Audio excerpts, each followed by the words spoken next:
I'm Deborah Owens, America's Wealth Coach, and it's time to get wealthy. You're going to learn exactly what you need to know and do to finally achieve the level of financial success you desire and you deserve. Does your faith play a role in how you manage your finances?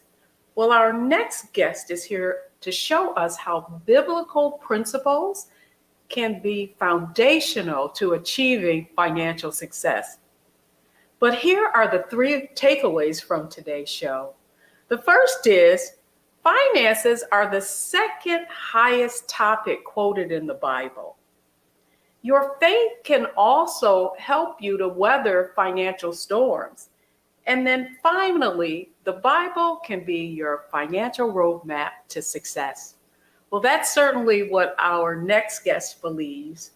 Dexter Jenkins is a faith-based financial mentor with more than 20 years in the financial services industry. He's passionate about helping families build generational wealth, and that's exactly why we're here, because we want for Dexter Jenkins to help us learn how to get wealthy through our faith. Welcome to Get Wealthy, Dexter. Yay! I'm so excited to be here with you guys. Well, I'm glad you're here as well. And like me, you spent a great deal of time in the financial services industry yourself. And so I'd love to give the viewers a little backstory on your path. How did you become involved in financial services and now want to shift from selling products to actually teaching people how to build wealth? Well, I think it goes back to, as always, thank you for allowing me to come on your show and talk to your tribe. I think my journey really started even before I got in financial services. It started with my dad. My dad is a barber. And so my first business school was watching him and other men like him, men and women like him, stand behind a chair day by day and really begin to talk about entrepreneurship and so on and so forth. And so I got my start there, and then I went to Northeast University in Boston, Massachusetts. And then after I got out of there, I still had an itch to learn more about business and financial services. And so I started my career with Primerica Financial Services, a company underneath the Citigroup umbrella at that time. I was probably in my early 20s at that time. And so, I was in that arena selling life insurance and investments and sitting down with families and talking to them about term insurance and mutual funds and all that for 20 plus years. And then I transitioned into pastoring, which my wife and I started our church in 2012. And what I found, Deborah, was what I thought I had left behind as I'm dealing with my people in my congregation. I kept finding out that they needed the practical principles as well as biblical side of how do they manage their finances. And so that's sort of my story in a snippet. That is quite the journey. And I'm intrigued by your intersect, right? With faith and finances, but it coming, kind of in reverse, if you will. And on this show, Dexter, we use a framework for financial success, mindset, strategy, and execution. Yes. And I want to start with mindset because I think it's very illuminating that we have so many people who are church goers. Right. And as I shared, and I'm sure you will know as a pastor, that money and possessions is the second highest topic quoted in the Bible. Right. And so if that is true, where's the disconnect? When did you realize with your own congregation that they were not maybe achieving, that they were struggling? Let's be real, right? In spite of their faith. Right. I mean, I started, like I said, we started in 2012. And what began to happen was I began to sense that even though I'm talking about things like prayer, I'm talking about things about reading the word, I'm talking about things like fellowship, I'm talking to members who are dealing with losing their houses, or I'm talking to members who, because of a lack of the handling their finances, and they're working 2 and 3 jobs. And so what I'm finding is that they're not coming to church because they don't have a handle on their finances. And so I recognize that some of the practical skills that I had picked up prior to me pastoring, I needed to bring into our congregation and into my role as a pastor. And then I think as an African American pastor, I have a responsibility to talk to my congregation about the real things of life. And not saying that obviously spiritual things are not, but the real day-to-day things of how do you put together a spending plan? How do you make sure you have life insurance so you're not having a GoFundMe page if something happens? How do you plan for retirement? Because you are not going to work forever. And so I found that that's what I needed to do. And so we've been doing that ever since, probably since 2013, 2014. We spent a significant amount of time talking to people about their finances, their faith in their finances, and showing them how to marry those two successfully. Well, that's exactly where I want to go, because I want to double click on something that I think at some point within the church was very prevalent. Right. And that's the gospel of the prosperity gospel. Right. Name it and claim it. Right. A lot of that we could just believe it and it can become true. And so I'm a Christian. Let me just be clear. And and I have had my own faith walk, and also had the opportunity to speak on stages with very prominent pastors. Right. And what I think is like sometimes, and I'm going to stick with mindset here, right, that in our community that there's this disconnect between right, faith and finances, because we're thinking we can just believe it and it could and it shall be given to you, right? Right. If we want to go into scripture. Right. Right. And so I love that you're a pastor, because I would like to go deeper into that mindset that I think many of in our community have, and how to help them understand right, an even greater biblical passage, and that's faith without works is dead. Exactly. Well, I think part of what we have to do if we want to bridge that gap between the spiritual side and the natural side, because that's what we're talking about, is use the Bible as more than just a Sunday book. I've always viewed the Bible as an instruction manual about how to live life on every level, how to handle your finances successfully, how to be a good father, how to be a good husband. And so I've always come to my congregation, anybody I talk to about their faith and their finances, I said, go to the scriptures. As you already quoted, the Bible speaks extensively about scripture, particularly Proverbs, Ecclesiastics, those 2 books in particular where King Solomon wrote, and so I have people spend a lot of time there, because he begins to share with us some of the things that we need to do practically in order to, build wealth. And I think a lot of times what we haven't done in the church is we haven't done a very good job of preparing our people to live. And I always say this, in order to spend eternity with Christ, all you got to do is die. So once you leave here, you're going to be with him. But, what are you going to do in the meantime? Or we come to church on a Sunday. Well, okay, what do I do the other 6 days? And so I think what we have to do is begin to use scriptures, not only for just comforting ourselves on Sundays, but then also what do we do the other 6 days? So when the Bible begins to talk about, owning land, and scripture talks about, being aware of co-signing for individuals, and it talks about being diligent as opposed to lazy. Those are things that we need to instill in people's minds that come from scripture, so they can live not only on Sunday, but also the rest of the week. Yeah, I think it's wonderful the way you frame that. Really, I mean, if you think of both aspects of that, only dealing with faith on Sundays, right? When that needs to be throughout the week, as well as finances. And I think from merging the two from a practical and spiritual side, that's the point that you're making. And I want to ask one other question of you, particularly around mindset. Right. If you look at African Americans, our educational attainment has really increased significantly, And I would love to get your thoughts on, why do you think just the topic of finances itself is not covered not only in the church, but in our formal education either?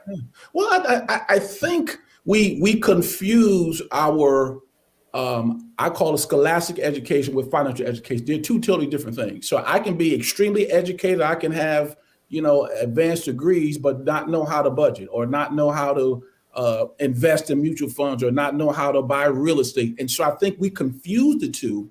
And so I was talking to people, I said, listen, you could be extremely smart. I'm in Boston, Massachusetts, where there are Harvard, MIT, Northeastern, a number of financial institutions, educational institutions around us. But that doesn't mean that you know how to successfully handle money. And then I think also because of the financial trauma many of us, our community, come from, we carry that into our finances. Finances, it's really simple. It's dollars and cents. But then there is, I always talk to people about, there are certain beliefs that you have about money. There's certain thoughts that you have around money. There's certain feelings you have around money. And even though you're going to work every day, or even you're building a business, those things can be hindering you from going forward and building wealth. And so I spend a lot of time talking to people about what I call the inner game of wealth, because we've got to do the inner work first so that we can have the outer. That's good. And when we come back, Dexter, what I'd like to go into is the strategies that you're implementing. I know that you have your own framework around achieving financial success. So when we come back, we're going to talk about strategy. Folks, we've talked about mindset with Dexter Jenkins, who has really merged faith and finances. When we come back, we're going to talk about the practical strategies that you can use to merge your faith with your finances. Don't go anywhere. We'll be right back.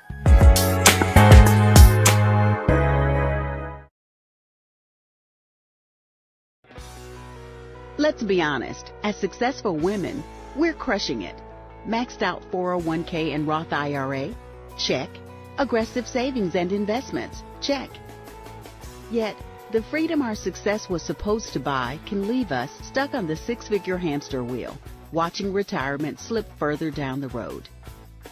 There's another way. Get coaching courses and community at wealthyu.com.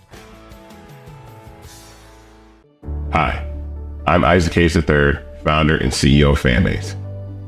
Fanbase is a free-to-download, free-to-use, next-generation social media platform that allows anyone to have followers and subscribers on the same page.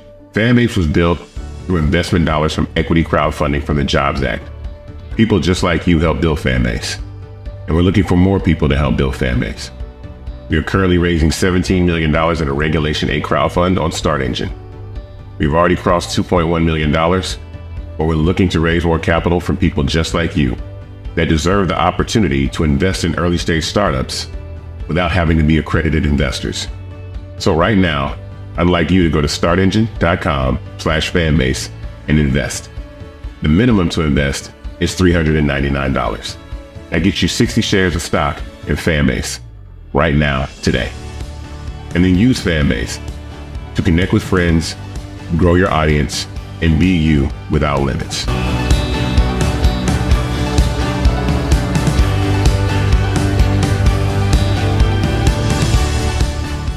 What's up, y'all? Look, Fanbase is more than a platform. It's a movement to empower creators, offering a unique opportunity for everyday people to invest in Black-owned tech, infrastructure, and help shape the future of social media. Investing in technology is essential for creating long-term wealth and influence in the digital age. The Black community must not only consume tech, we must own it. Discover how equity crowdfunding can serve as a powerful tool for funding Black businesses, allowing entrepreneurs to raise capital directly through their community through the Jobs Act.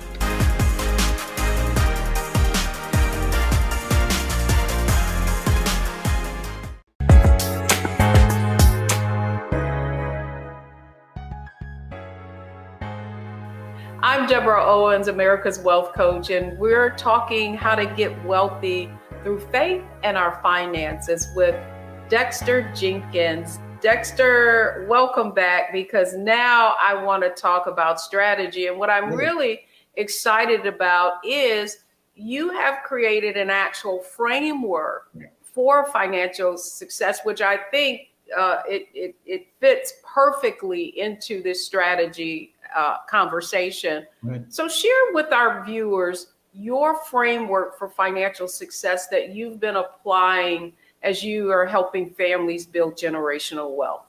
Yeah, I mean, I in all my years of studying finance, so whether it's from the Bible or whether it's a formal class I've taken, I've found that there are three things that I don't care who you're talking to, whether I'm listening to some of your teachings or other people, I've found that these three things are common. I found that people are either talking about stewardship, they're talking about ownership, and they're talking about entrepreneurship. And so I call that the SHIP method, SHIP. My wife always said, you need to spell it out to people because it sounds like you're saying something else.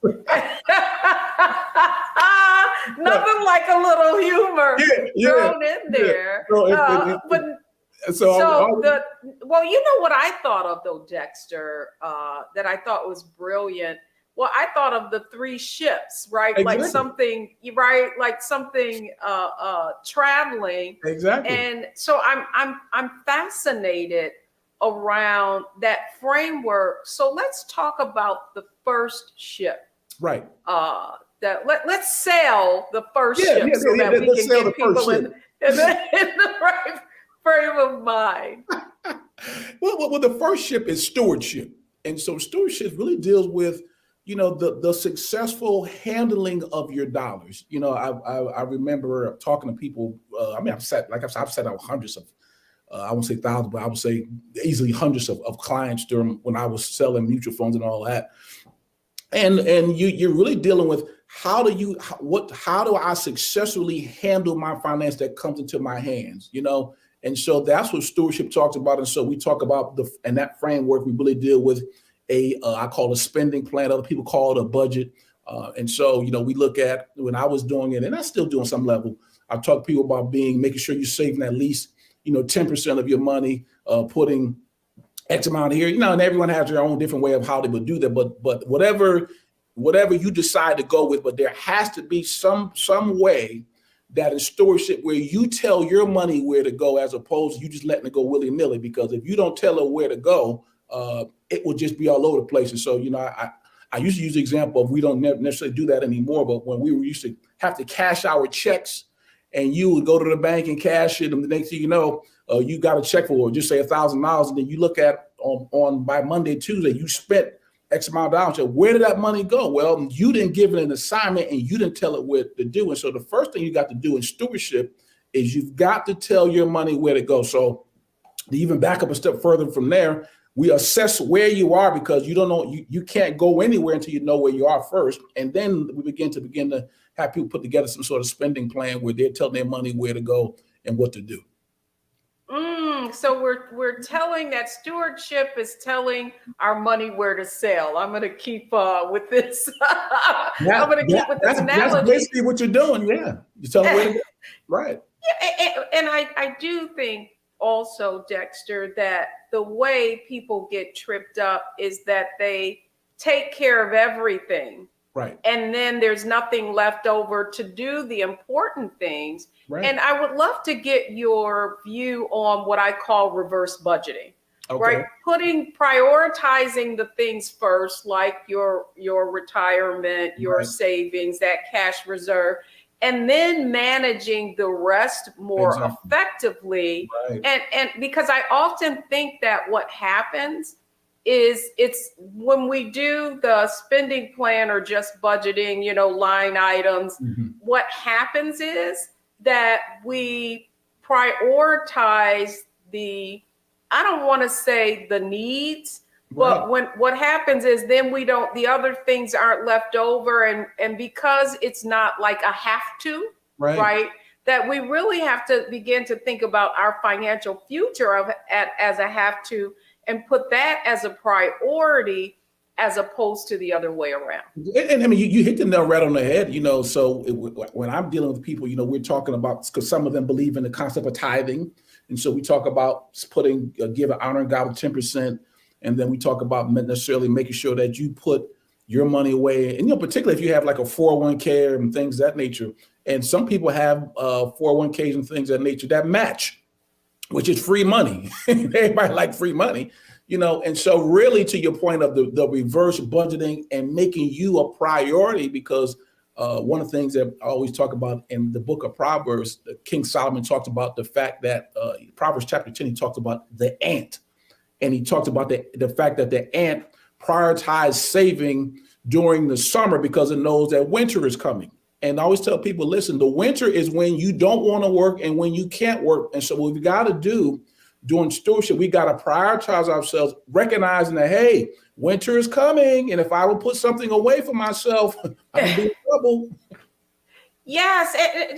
And Dexter, finally, one of the other points that I wanted to get your view on, whereas there's this methodology that I hear being espoused by financial gurus. It's like pay off all of your debt first before you invest. And what I think that people don't understand is one of the most valuable assets is time. And time. And so when if you wait to invest, then you're losing time, and then you got to play catch up. And I'd love to get your thoughts on that. And I love what you just said, because it's always that catch-22. And I think with personal finance, the key word is personal.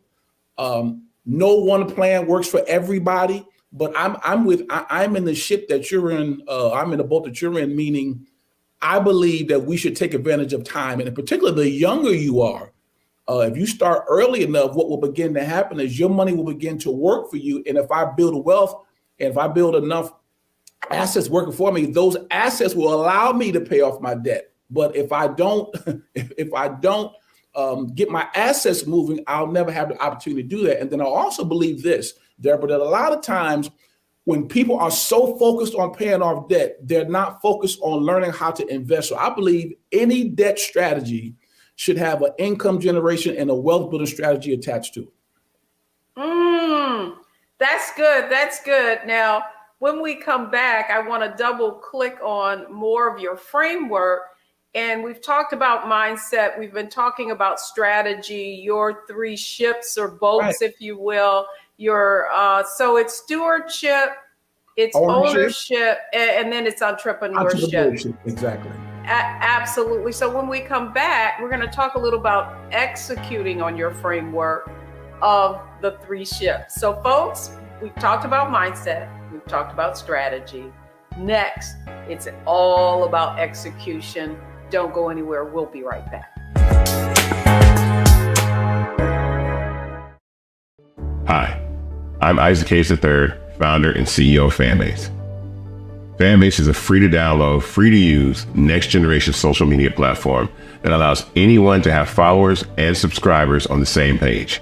Fanbase was built through investment dollars from equity crowdfunding from the Jobs Act.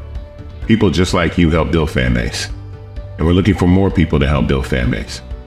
We are currently raising $17 million in a Regulation A crowdfund on Start Engine. We've already crossed $2.1 million, but we're looking to raise more capital from people just like you that deserve the opportunity to invest in early stage startups without having to be accredited investors. So right now, I'd like you to go to startengine.com/fanbase and invest. The minimum to invest is $399. That gets you 60 shares of stock in Fanbase right now, today. And then use Fanbase to connect with friends, grow your audience, and be you without limits.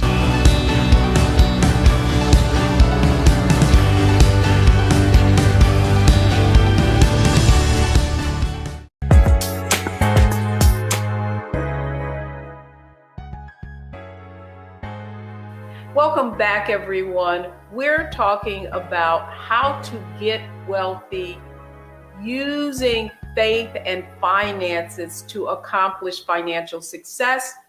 My guest today, who's helping us get wealthy, is Dexter Jenkins. Dexter, I love the way you frame that a debt strategy and a wealth strategy need to go hand in hand. Exactly. And I absolutely believe that. And so now I want to talk a little bit about execution, because Right. it's an inside job. We can get all that together. We can have strategy, but if we don't actually take action, Right. nothing happens. Right. And so to that end, if you were talking with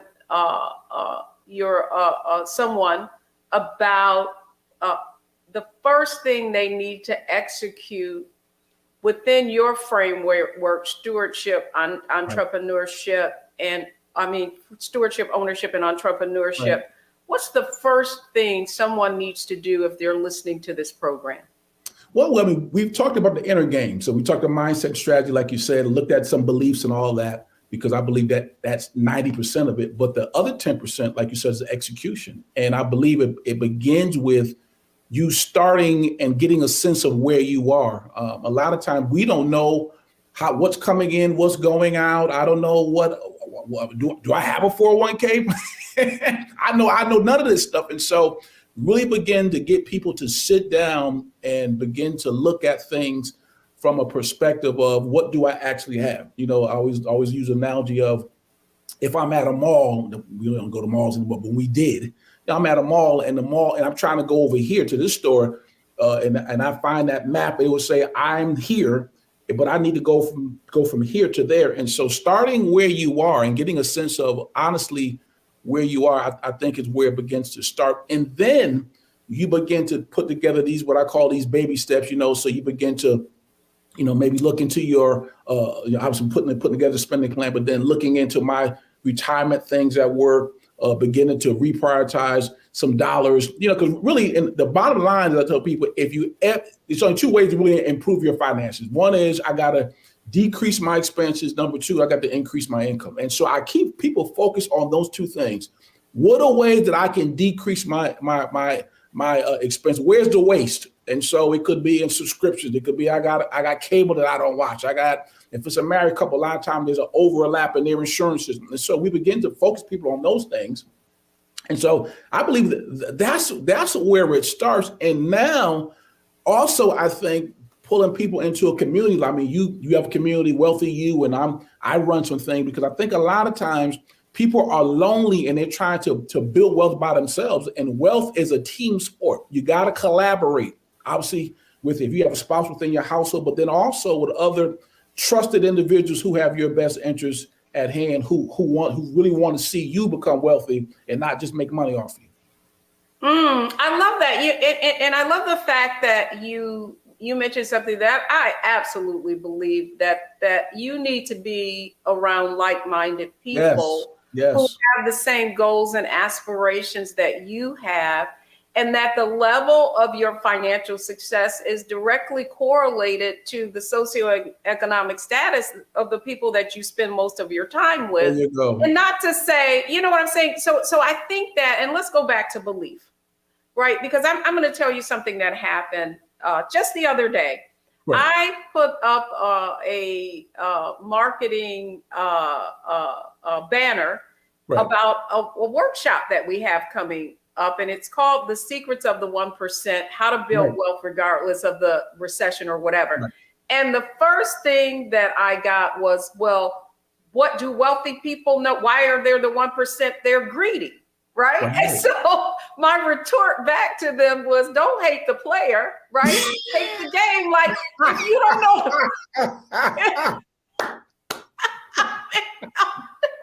Don't mess with me. I'm from Detroit. So you want to chop it up? Let's chop it up. Right. Right. And so I want to, and I think this is a perfect conversation to have with you, because I think so often it goes right back to our beliefs. Somehow money is evil. Somehow wanting to accrue wealth. Somehow, why do you talk about it all the time? Well, I'm not talking about the latest reality show. Why can't I talk about this?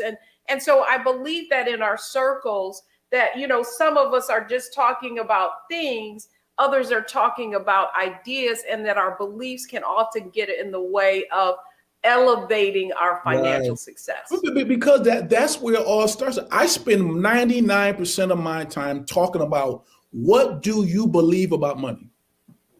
Because it all starts there. See, the mistake that a lot of us make, Deborah, is this. We begin to load people up with information about this is how do you invest in this mutual fund, this is how you buy this real estate. And they don't need to start there. We need to start about what do you actually believe about money? What did you see growing up in your house? What were the messages your mom and dad told you about money, either consciously or subconsciously, because that's dictating how you're operating now. And then, you hit the nail on the head when you said a lot of people have this unconscious, I won't call it hatred, it might be hatred, of people who have money. And so, okay, how can you accumulate money if you hate it, or you hate people who have money? So we've got to straighten out our relationship with money first before we can accumulate it. And Dexter, I do believe also that so much of those beliefs, and I want to come back to faith, right? Like so many, like people have basically misinterpreted what the Bible says. Right. Specifically around money. Right. I love that you bring up Ecclesiastes as well as Proverbs, two of my favorite, books. And within those, within the Bible, there are so many instructions that are so counter to that belief. And so I wonder, especially you as a pastor, why do you think that is? Why do you think that, like, we have this feeling about poverty is good and wealth is bad? Well, I think most of it comes back to, and I don't want to throw any shade on them, but a lot of it comes back to Roman Catholicism, and where the Catholic Church sort of lifted up the fact that poverty was piety and wealth was wicked, and that's carried over a lot into our churches. And so, I'm speaking mostly African American church because I'm an African American pastor. Not that I don't have other races in my church, but that's mostly who I pastor. I pastor Black folk. and so you have to deal with that mindset. But it originated, Deborah, from the Roman Catholic Church, because really there are only two, and I don't mean to get too theological here, but I want you to. That's the whole point. You can bring this perspective, and I do believe, I do, and that's why I wanted to have this conversation with you. Is because you're on the ground dealing with people, pastoring them. They're struggling. They're trying to understand why they're struggling. And we know that I can give you all the practical information. You can go on internet. You can go on YouTube. There's a plethora of information that will show you what you need to do. But whether or not you actually do it is not necessarily whether you have the resources or money. It all begins with belief. Because wealth, as you said, I've said, and I've watched you and heard you talk at different times. You didn't say it, but there are intangibles to everything, and there are intangibles to building wealth. And I believe the biggest one is we have to spend so much time, even when I'm preaching or talking about it. I have to get people's permission to allow me to talk about wealth. And I'm like, why do we need to do that? It's okay for you. God says this. He says he wants you to love him and people. As long as you don't love money, he's fine. But the problem is, but the problem is we have heard messages where, the money is the root of all evil, where there's misquoted, it's actually the love of money is the root of all evil. And so we've grown up and we've heard these messages from pulpits, and we've heard a message from Deacon Johnson and Mother so-and-so, and we've carried that into our day-to-day lives. And I'm like, listen, I have to spend so much time, and people who like me have to spend so much time fighting that off in order to get people to say, hey, listen, as long as you keep God first and you treat people well, God has no problem. Well, matter of fact, he's going to judge us based off of how we handled our finances and how we did some other levels. And so people don't understand. Preach it. We gonna go to church because I'm definitely thinking of the talents, right? Well, exactly. The Matthew chapter 25. And who was rewarded? Not Thank the you. one that dug what he was given in the ground Right. in fear that Thank you. something would happen to it, right? But the one who made wise decisions and made them multiply. Nothing like going to church. But when we come back, it's our analyze, optimize, maximize segment. Dexter, I'd like for you to look at this next segment as a lightning round, right? Okay. Let's pull everything that we put together around mindset, strategy, and execution with faith and finances in our next segment. So folks, don't go anywhere, because we've talked about mindset, we've talked about strategy, we've talked about execution. And now we're going to talk about what you need to do to really use what you've learned on this program today to accelerate your financial growth. Don't go anywhere, folks. We'll be right back. What's up, y'all? Look, Fanbase is more than a platform. It's a movement to empower creators, offering a unique opportunity for everyday people to invest in Black-owned tech, infrastructure, and help shape the future of social media. Investing in technology is essential for creating long-term wealth and influence in the digital age. The Black community must not only consume tech, we must own it. Discover how equity crowdfunding can serve as a powerful tool for funding Black businesses, allowing entrepreneurs to raise capital directly through their community through the Jobs Act.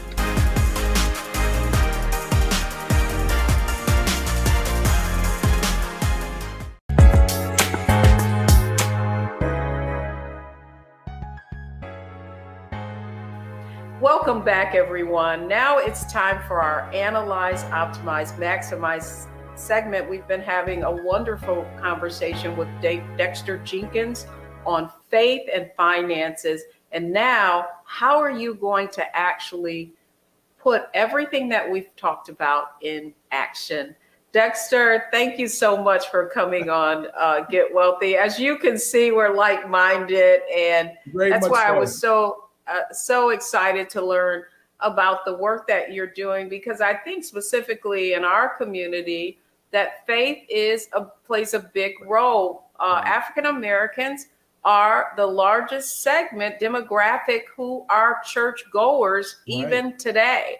Right. And yet what we do see, however, Dexter, is that the generation coming behind us, right, are not as avid churchgoers, and I think to that end, I think that the church has to become more relevant. I know for my more relevant, and I would like to just talk about, as you look at it from your purview, what would you say to other pastors, right, or folks in the faith-based community, which is large at all, about just analyzing that, because that's where we're at.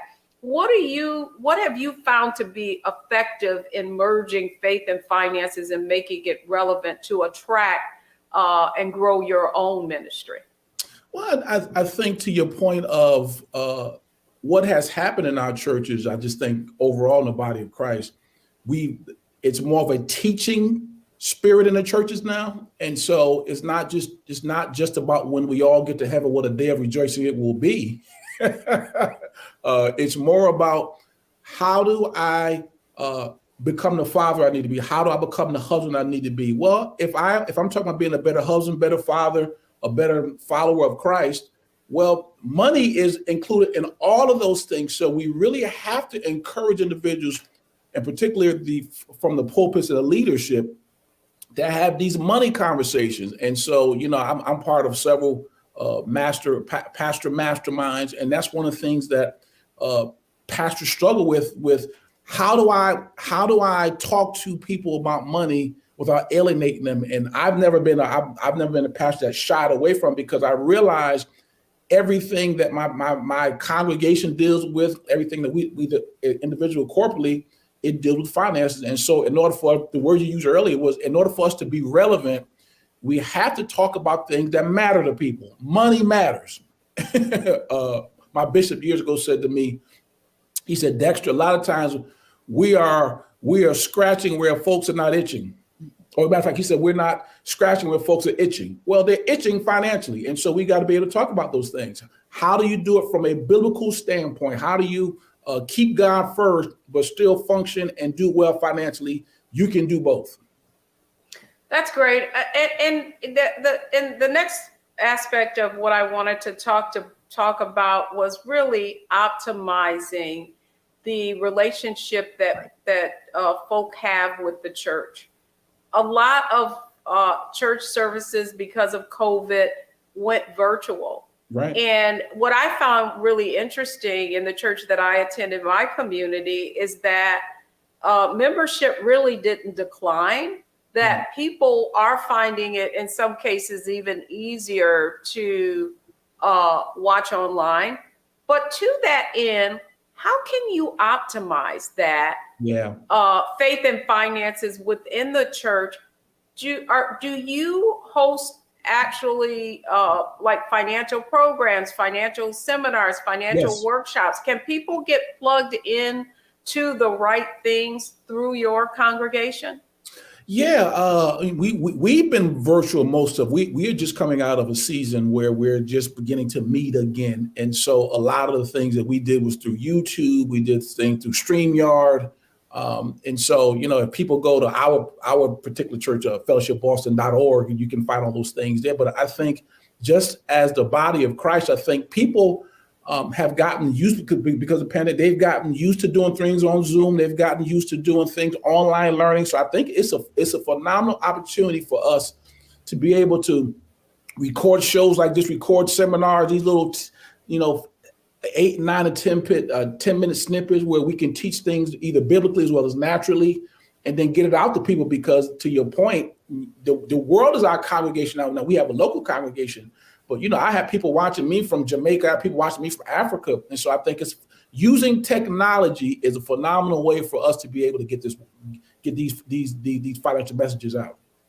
Oh, I so agree, because I want to talk about maximizing, right, on that audience, and the fact that you have it for so many, and I know myself included, faith is the way that it gives me fuel. It is community. And yet I feel like we can sometimes reject that which isn't, that change. And really COVID kind of forced us to change. And I know that you've created this a framework for stewardship, ownership, and entrepreneurship. And I'm sure there are other congregations who are going to watch this show here on the Black Star Network. And I wondered if you could share maybe some of the actual practical things that you're doing with your teachings within your congregation. Yeah, I mean, and a lot of it we've talked about, the really getting people to see. I like to spend a lot of time, like I said, most of the time mentally dealing with beliefs and thoughts. And so we spend time working through exercise about, what did you see when you were a kid coming up? If you're married, what's your spouse's sort of money personality? What's your money personality? Because if you're married, you're merging money in many respects. And so we spend a lot of time talking to people about that. And then I'm a big real estate guy. And so I began to show people actually how to purchase real estate. And so, all of that takes place within within that framework that we've been talking about this during the show of stewardship, ownership, and entrepreneurship. And so, we have, if people go to my website, dexterbjenkins.com, we have a number of things over there that will allow them to access that. Just on the personal side, but then also from my church, we do that as well. And so just really encouraging individuals to be able to use technology and be able to have these conversations the way we're doing it right now is critical. And then finally, the question I have for you is, what do you believe? What is the one thing you believe in? And I even want our audience to think about that, because we covered a lot of ground today. We talked about our, how our faith can and our beliefs can impact whether or not we do what we need to do, that mindset aspect of it is so important. We also talked about our circle, right? And the people who have, depending upon what their goals and aspirations are, how that's going to impact our ability to achieve a certain amount of success, whether it be financially, personally, or professionally. Right. I would love for you to share with the audience, out of everything that we've talked about, as you've counseled people when you were in the financial services industry, as well as through your church and the work that you're doing now, what do you think makes the biggest impact in changing the trajectory and the acceleration of someone when that can make the most impact? Yeah, I think starting with if faith is at your core, disregard what other people have said and get into the scriptures for yourself, in particular looking at Proverbs and Ecclesiastes. And if you read through those two books, you will see so much practical financial information that you will say, you know what, God thinks this is important. And then if you begin to read through the teachings of Christ, he talks a lot about finances and practical things. And so I think for people who are now we're coming from a Christian standpoint. Now, people who may watch this may come from another perspective, but even most other religions talk about, things such as finance. And so I think we have to come back to, it all starts with us, with scripture. What do scriptures say about this? And if the scriptures say finances is good, I can talk on that. I mean, I can even start in the book of Genesis, in Genesis chapter 1. God talks about, he talks about gold. Well, gold is the universal standard for finances. And he said gold was good. So that means that if God said gold is good, he was saying money is good. And so I have got to agree with what he says, as opposed to what my barbershop said or Big Mama said or whatever. I really got to go back to what the scriptures say. That's the biggest place we got to start. Oh, I love what you said there. Yeah, the barbershop and beauty shop, man. A lot of information. Before there was the internet, there was the barbershop and the beauty shop. Tyrone the barber. Where we got our information. And so often it was not necessarily accurate. It was wrong. It was all wrong. Well, Dexter Jenkins, thanks so much for coming on Get Wealthy and sharing with our audience how to merge their faith and finances.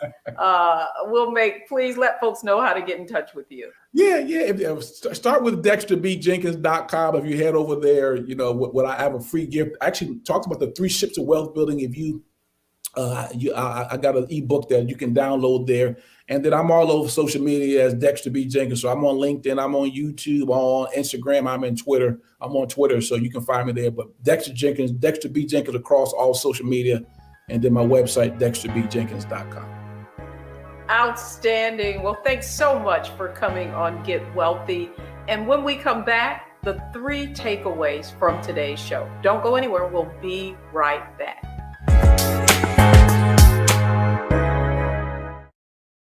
Hi, I'm Isaac Hayes III, founder and CEO of Fanbase. Fanbase is a free to download, free to use, next generation social media platform that allows anyone to have followers and subscribers on the same page. Fanbase was built through investment dollars from equity crowdfunding from the Jobs Act. People just like you help build Fanbase, and we're looking for more people to help build Fanbase. We are currently raising $17 million in a Regulation A crowdfund on Start Engine. We've already crossed $2.1 million, but we're looking to raise more capital from people just like you that deserve the opportunity to invest in early stage startups without having to be accredited investors. So right now, I'd like you to go to startengine.com/fanbase and invest. The minimum to invest is $399. That gets you 60 shares of stock in Fanbase right now, today. And then use Fanbase to connect with friends, grow your audience, and be you without limits.